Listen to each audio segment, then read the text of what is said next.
Қасым-Жомарт Тоқаев 3 министрге сөгіс жариялады. Қасым-Жомарт Тоқаев үкімет отырысында сауда, ауыл шаруашылығы және экология министрлігіне сөгіс жариялады. Президент сауда және интеграция министрі Бақыт Сұлтанов пен ауыл шаруашылығы министрі Ербол Қарашөкеевке елдегі қант бағасы мен тапшылығына байланысты сөгіс жариялады.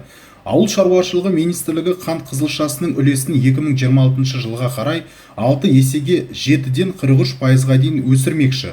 Алайда соңғы 4 жылда қант қызылшасының аумағы 3 есеге қысқарған.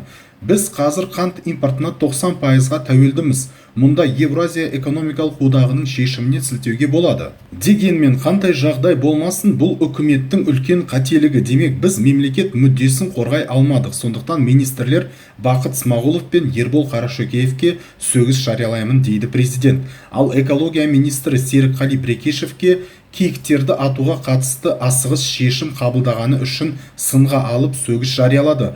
Бұл соңғы шешім емес, аталған мәселеге кәсіби тұрғыдан қарау керек. Қаржы бөлінді, алайда бұл маңызды міндет әлі орындалмады. Сылтау көп. Бұл ретте биліктік жоқ па, әлде қасақана орындалмай отырма? Орындалушылар үшін түбі жақсылыққа апармайтынын ескертемін. Бұл ең алдымен тиісті министрлікке, сондай-ақ басқа да министрліктерге қатысты.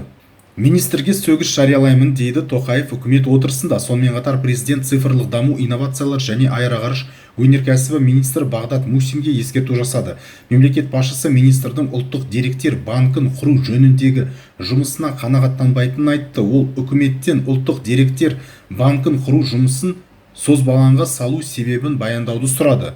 Цифрландыру ісі баяу жүргізілуде. Менің ойымша нашар. Есеп комитетінің сынына ұшыраған Зерде ұлттық холдингінің жұмысын жақсартуды тапсырған едім. Цифрландыру жұмысының кураторы ретінде премьер-министр мәселеге баса мән берген жөн. Министрге ескерту жасаймын, сіздің жұмысыңызға көңілім толмайды. Премьер-министрді ұятқа қалдырып отырсыз, дейді Тоқаев.